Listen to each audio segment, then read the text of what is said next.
Good afternoon, everybody, and welcome to the Rangers Review afternoon briefing. It's morning where Ali is, but afternoon here in the good old UK as we talk all things Rangers on Friday, the 13th of January. Ali, how are we getting on? Brilliant, thanks, mate. It's it's quite nice. So, I know, like a little weather chat at the start of the show, so I had a wee bit. It's quite nice here. I live just outside Charlotte in North Carolina, so this time of year is our cold part of the year. So no, it's all good, mate. Thanks. What's the temperature like where you are, Ali, at the moment? It was up in the 20s, so Celsius. The other day there. It's a wee bit cooler than that this weekend. My youth program had their first games this weekend, so we're out and about. So believe it or not, we usually this time of year I still manage to sunburn, as you can imagine, my beautiful complexion. So it'll be factor 50 this weekend for me.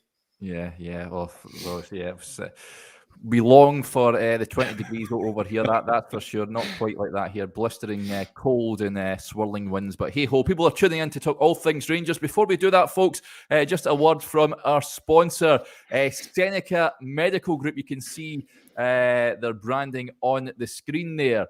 They are the #1 hair transplant corporation in Europe due to its elite hair restoration services and innovation techniques. To date, they've treated over 43,000 hairless sufferers. Their mission is a simple one: to change people's lives and restore their lost self-confidence.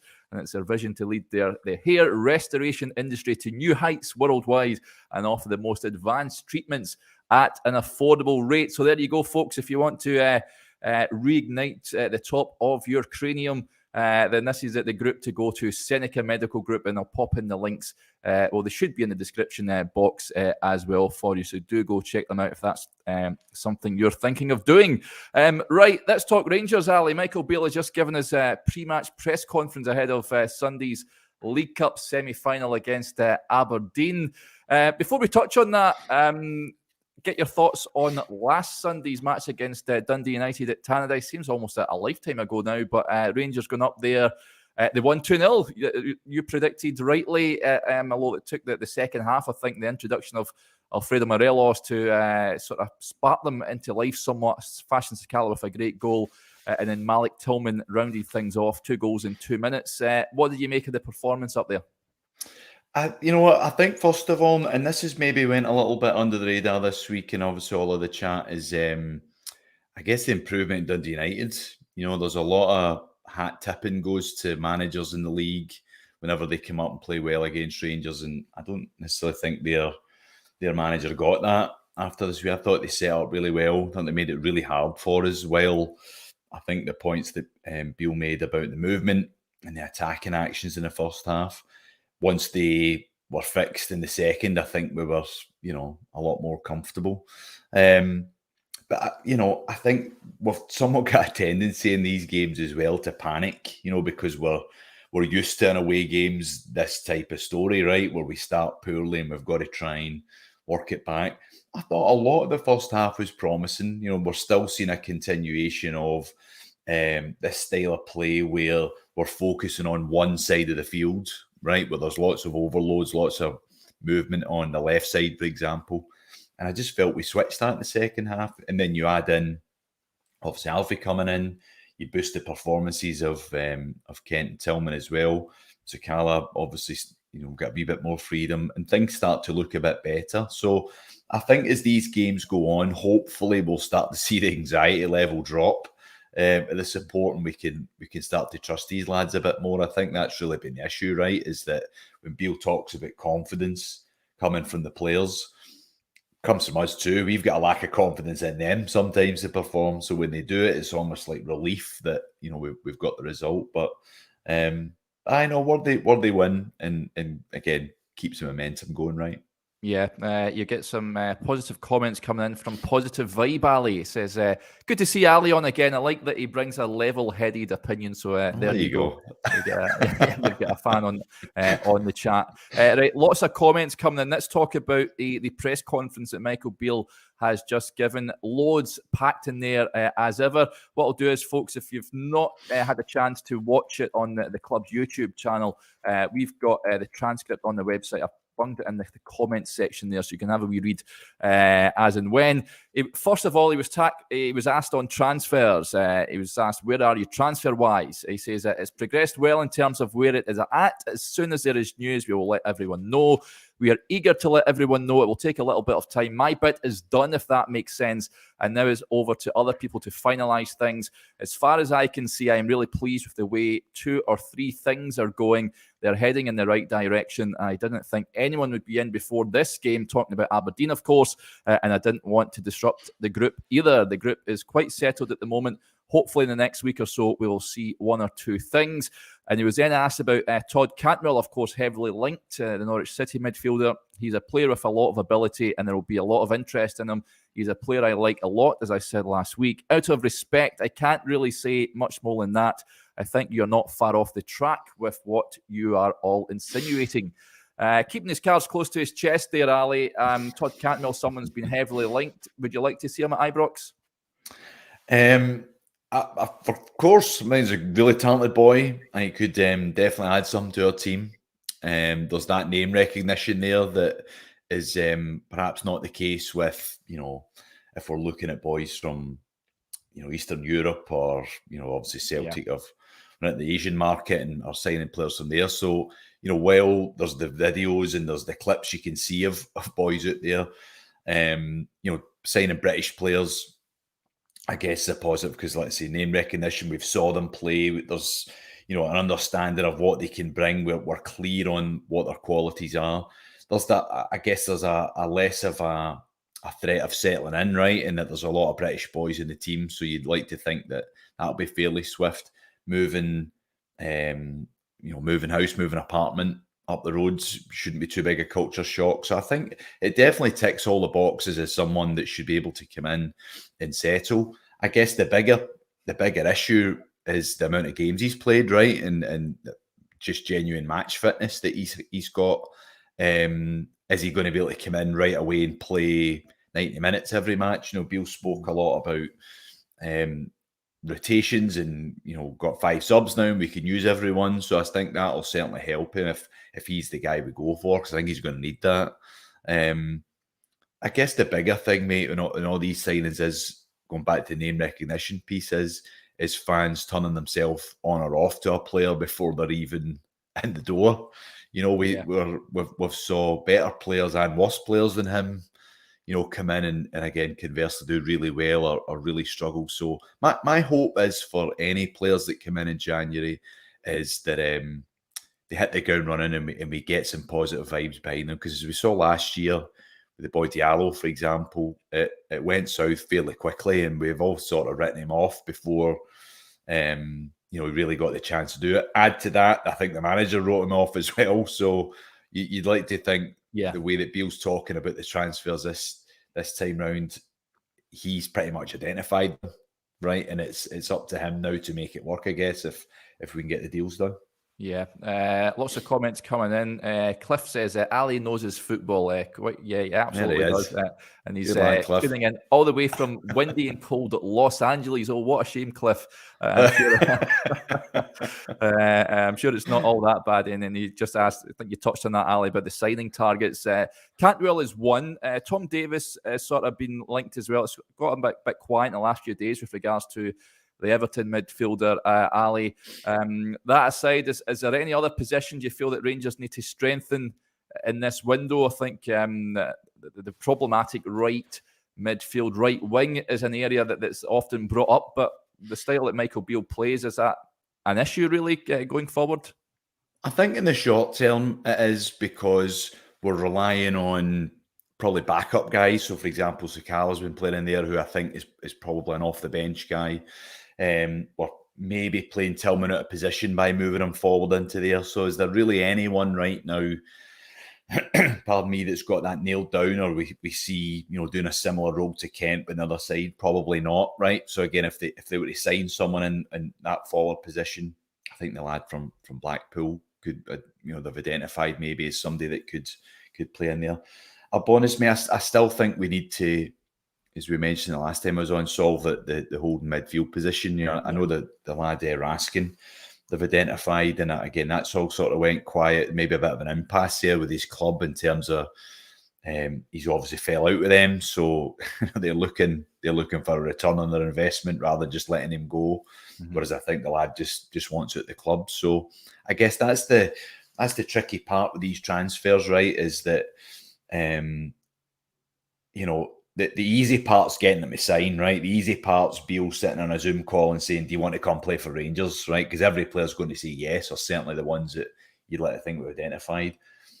I guess the trouble now is do we get value in that transfer? And if we are outlaying a transfer fee, it's within range and within reason. And because it's, you could go down the Man United route where they really want X player, good, spend 20 million, just get them, we need them in the door. And then what that does is that impacts all the future transfers, and that your directors of football, your agents, your CEOs see Rangers coming down the road and feel they can take advantage of them and try and get some more money out of them than perhaps they're willing to give. So, conversely, mate, I quite like the fact that we're shrewd in that department, and Wilson seems to be good at getting the best deal for Rangers. I guess the tough part about that, and then the hardest part for us as fans is that impatience. We want it done next week, or we want it done today rather, to play next week. So that's the part we're maybe going to have to continue to be a bit patient on, Yeah, certainly. Mad Dog gets in touch. Cantwell and Tom Davis could inspire some of our Baldy support to call up Seneca for a hair transplant. I can see Stevie Clifford with a Cantwell peroxide mullet. Yeah, that would certainly be something. And Mary Cunningham gets in touch, Ali. She says, looks like you have been joined by Jim McDonald from Coronation Street. Bringing out the lookalikes this week on the Rangers review. There we go. Yeah. Well, Adam got called a skinny John Hartson the other day there, so some of the likeness from the comments coming in really quite tickling. But we'll move swiftly on. Comment here from Stephen Gillespie. Great to hear Lowry is going nowhere. Michael Beale was asked about Lowry. This comes from reports a couple of days ago, I think it was, suggesting that he could be heading up north to Dingwall to join Ross County on loan. That wasn't the case, and he was asked about Alex Lowry if he could be sent out on loan. He says, no, it's not in the plans at this moment in time. It's not a plan for anyone who's in the first team squad to leave the building. Alex obviously started against Motherwell. He did okay. He'd like to have done better, but I thought for a young player going in, he did fine. We won the game 3-0, so no harm done. He had a slight calf issue after that game, which meant he missed the last squad. He was back in training just before the Dundee United game, so I took the opportunity for him to go and play in the B team game where he scored a hat-trick. It's a completely different level, and I expect him to go there and be dominant, but that's the reason why you haven't seen him just since that Motherwell game. And that sort of answers that. There was a bit of debate, Ali, when he wasn't in the matchday squad recently, but it's an interesting one with Alex Lowry, isn't it? He's too good for the Lowland League, and he's not quite so competitive in that position to make a breakthrough into the first team. Where do you stand on Alex Lowry? Would you be tempted to send him out on loan for the second half of the season? It's a shame, mate, to be honest with you, because I think the best time to get him in the team this year would have been when he was injured, right? Doing that run of the Champions League, use him in cup games, use him in league games, being able to free up a central midfielder or a winger and putting him in those matches. But obviously, he wasn't available. I'll be honest, when I sort of heard the rumours that he was going on loan somewhere, I actually thought it was a good thing. He clearly needs first team football, and sometimes there's a different school of thought with the loans going to play for different clubs in Scotland. So, for example, going to play in the first division, where you're coming up against part-time players, coming up against full-time players. Therefore, you might still be training with Rangers a couple of days and going and playing games there. So you're not really getting that full experience of being a full-time pro. Obviously, the staff will know him obviously better as a guy, as a boy. I guess the tough part is with any development, it's do the players that you're playing with buy into you? And right now, I'm not so sure that his personality leads to being a regular first-team player. His ability does. I think he's certainly talented enough. So therefore, maybe there's a wee bit of maturity to be done, maybe a bit more growing up to be done, and potentially playing some Premier League games, so someone else might give him that. Again, conversely, mate, if he's going and playing for Ross County, for example, who, again, with the best will in the world, will be defending a lot of games. They're fighting for their lives right now at the bottom of the league. Is that maybe the environment they want me to go put him in? So that's the hard part. Is if we want him to go play in a possession-based team, it's probably down a division. And again, it goes back to the level argument. He's certainly, eons better than the B team level playing against genuine amateurs. So it's hard to say that that's the right spot for him as well. But for Beale to say there's no one leaving, I'd be a little bit worried if I was him, because again, I'm just not sure he's going to get the minutes that's needed. Yeah, and just off the back of that, Andy Mitchell says, what do you think the future is for Juan Allegri coming back from Falkirk? His loan has ended. I'd imagine he will be sent back out on loan somewhere, or he'll be playing with the B team. I don't think he's ready for the step up to the first team at this moment in time. And Stuart Ballantyne says, Lowry and McCann need minutes, and if they're not going to get it with us just now, then a loan would do them good. But if they do send them down south, I think a Championship or even League One in England, I think would be good experience for the both of them. Charlie McCann for you, Ali. He's another one I think falls in the same bracket as Alex Lowry. That I don't think they're as Adam Devine is another one that's managed to make that breakthrough, and he is getting minutes, and he deserves those minutes, I think, as well. But Lowry and McCann for me, it's hard to see them featuring more at this moment in time. Do you think? It is, mate. And again, you've got to look at situationally, right? You've had a manager at the start of the season that for, let's figure, at least half of that time was fighting to keep his job, right? Was fighting to win the fans over. So the thought of putting a young boy that's untested into that, there's maybe some anxiety. And then now he's got a situation where he's got a new manager that, while he's by his own admission, a development coach and wants to help footballers, he's in the wins and losses business just like anyone else, right? He needs to impress. He needs to get himself over with the Rangers fans. So, is it going to be a situation where we can take it easy for a game and bleed these guys in? Probably not either. So again, that's the tough part. It's like I mentioned earlier, have they got the ability to play for Rangers? Of course they have, or they wouldn't be there. But do they have the professionalism? Do they have the experience to come in and win matches for Rangers? There's other boys that have done that more than them, unfortunately, and that's usually where the manager will turn. Yeah. Right, let's get to a few more of the comments coming in. This one, a good friend of the show, Denzel, says, on the subject of lookalikes, we all know that Derek is the Milky Bar kid. Grown old. I'm not sure I'm buying that, Denzel, to be honest. There was a similar sort of comment came in here from Joe90. Until he uses that Seneca, we can see how level Derek's heat is. Well, I did go for a haircut earlier on today, so it looks like, you can tell I've had the old Lego head haircut going on there. Cliff gets back in touch. I really like Yates at Blackpool. Have you seen him, Derek? Jerry Yates? Yeah, I did see him when he played for Rotherham, but that was some time ago. He is banging them in for Blackpool. He has been linked before, if I'm not mistaken, when Steven Gerrard was the manager. I'm not too sure if you've seen much of him, Ali. I think he's a decent striker. Playing for Blackpool, playing for Rotherham isn't quite playing for Rangers, so I would have there would be doubts about that, but he's a useful enough player for me. Yeah, and again, I think this could be someone in the, I guess, in that sort of Sakala mould of you bring him in, you work with him, hopefully there's a bit more of a ceiling you can improve there. I think athletically, he's obviously got a few levels, right? He can move. Obviously, he's clearly a talented footballer as well. Like you mentioned, that step up from the levels is tough. But, we see, it's been mentioned ad nauseum, but like Joe Rebo coming from Charlton, where there's maybe 5,000 to 10,000 at matches, not a ton of pressure there. All of a sudden he comes in, he's playing a Europa League final a couple of years later. So it's certainly doable. I guess my big thing with any attacker coming in is now that we've started to sort of divide the roles up in the forward areas, now can we get more specific, right? So right now we don't really have a replacement for Morelos in that mould of a striker, right? That target player.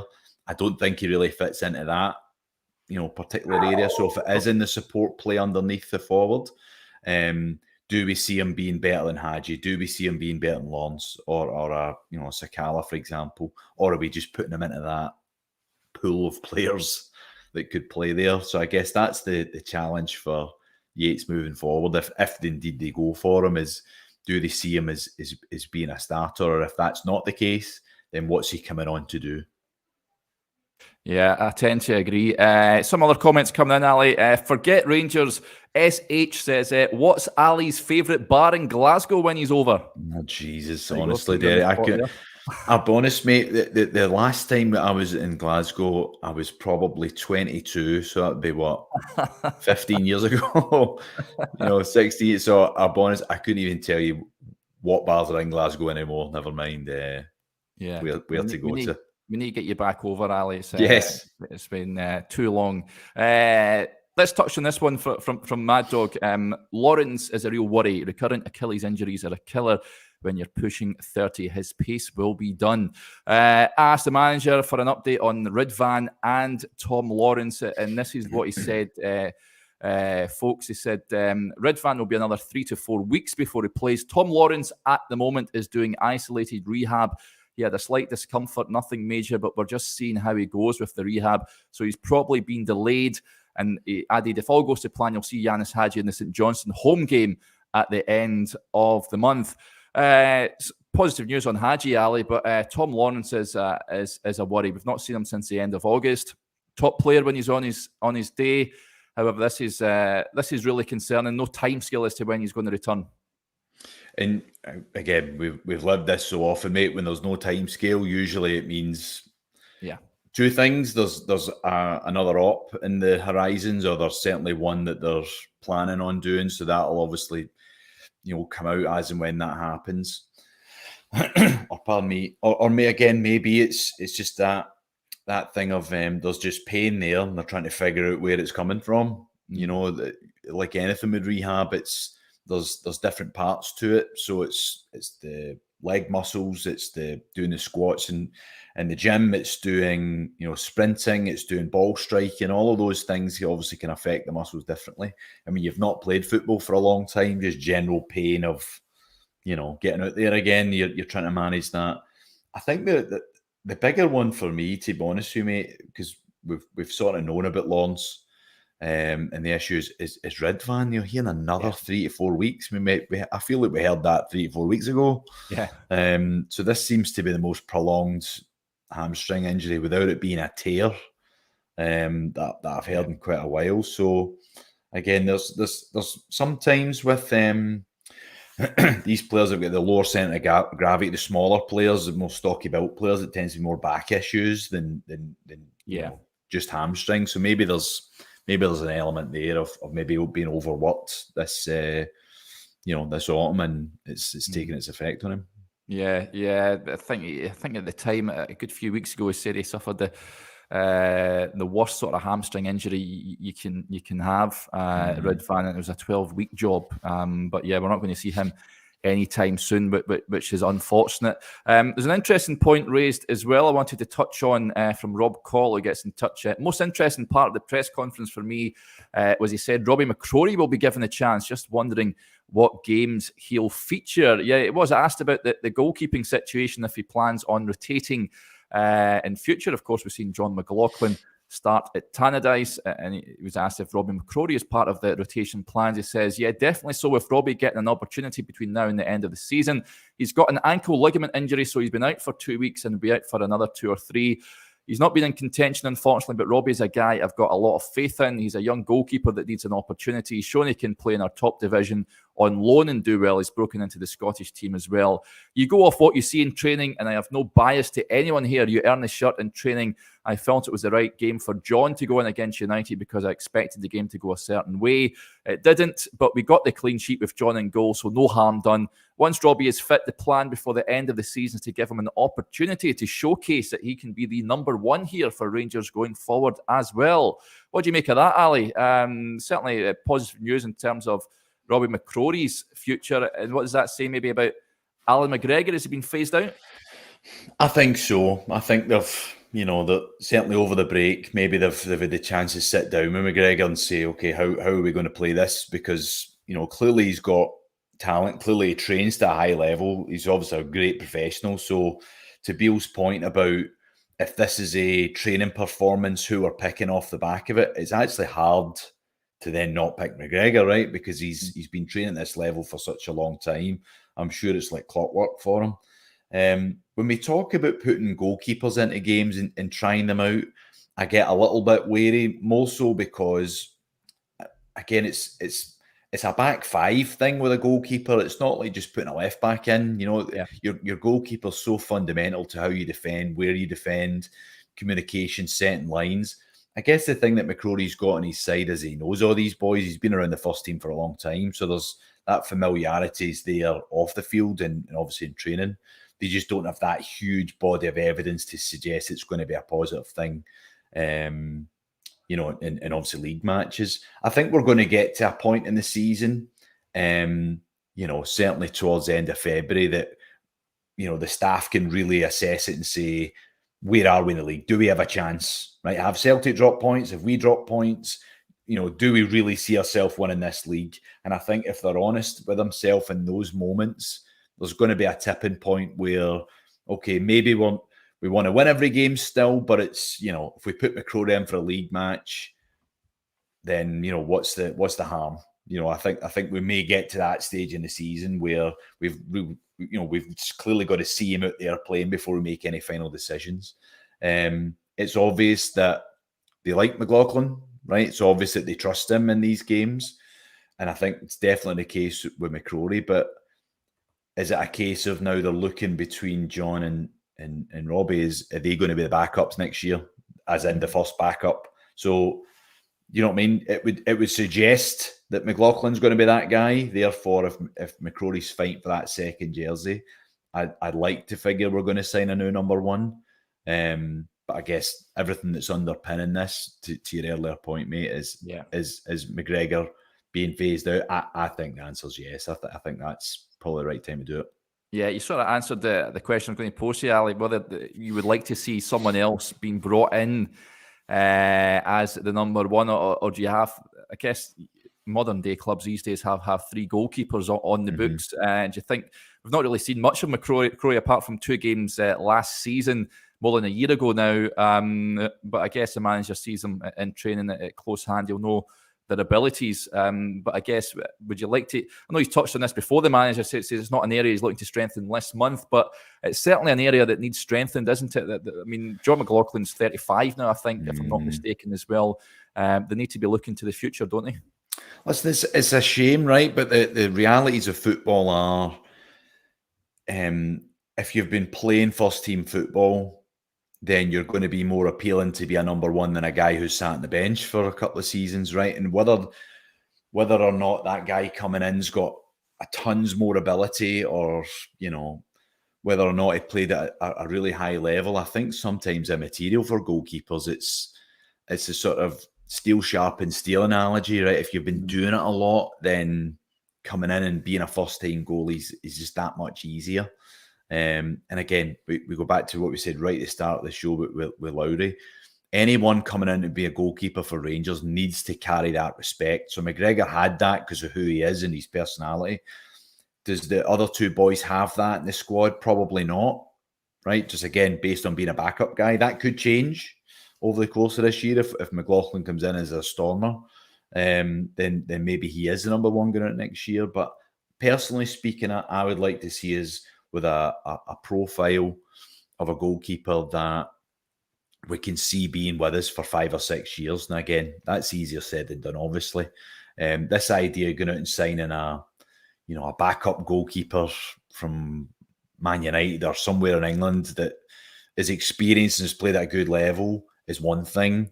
But getting someone who we see being the Rangers goalkeeper, I think is certainly as important as a centre-back or a midfielder or a striker, whatever. We need someone that's going to command himself like a number one, Yeah, interesting you touched on that there about Man United and what have you, goalkeepers. Louise Y says, James Trafford is a beast of a keeper, of course. Linked a few weeks ago, James is on loan at Bolton from Manchester City, England under-21 international. He can't be recalled in January, so that was a non-starter.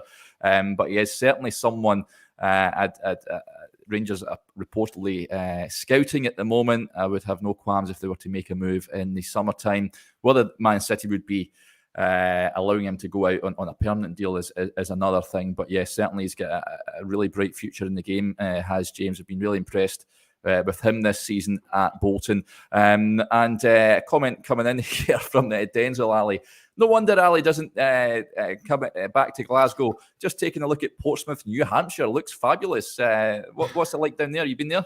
Yeah, I used to. So where the last club I was at before I moved down south was based in Portsmouth, in New Hampshire, and it's a smashing little place, little seaside town. It's got a lot of boats and ferries coming into it from Canada and the sort of southeast. So it's New Hampshire's a great place.